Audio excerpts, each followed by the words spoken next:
আসসালামু আলাইকুম রহমতুল্লাহ। প্রিয় নরসিংদী ৫ আসনের রায়পুরার সর্বস্তরের জনগণ, আপনারা ইতিমধ্যে জেনে গিয়েছেন ইসলামী আন্দোলন বাংলাদেশের পক্ষ থেকে বাংলাদেশের অত্যন্ত পরিচিত মত বাংলাদেশের সুস্থ সংস্কৃতি প্রতিষ্ঠায়, সুস্থ সংস্কৃতি ছড়িয়ে দিতে, আমাদের প্রিয় জেনজি তারুণ্যকে অপসংস্কৃতির করাল গ্রাস থেকে রক্ষা করতে যে কয়েকজন সাহসী তুর্কি বাংলাদেশের সুস্থ সংস্কৃতির কেতন উড়িয়ে যাচ্ছেন, তাদের অন্যতম হাফেজ মাওলানা মোহাম্মদ বদরুজ্জামানকে হাত পাকা প্রতীকে আপনাদের সামনে পেশ করা হয়েছে। আমরা চাই প্রিয় রায়পুরাবাসী হাফেজ বদরুজ্জামানকে বিপুল ভোটে বিজয়ী করে আপনারা সংসদে প্রেরণ করবেন। হাফেজ মাওলানা বদরুজ্জামান তিনি যদি নির্বাচিত হন, তাহলে অতীতে যে উন্নয়ন হয় নাই হাফেজ বদরুজ্জামানের মাধ্যমে তার চেয়ে কয়েক গুণ বেশি উন্নয়ন হবে, এই গ্যারান্টি আমরা দিতে পারি।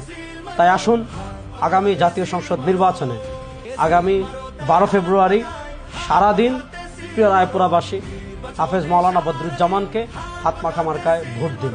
আসসালামু আলাইকুম ওয়া রাহমাতুল্লাহি ওয়া বারাকাতুহু।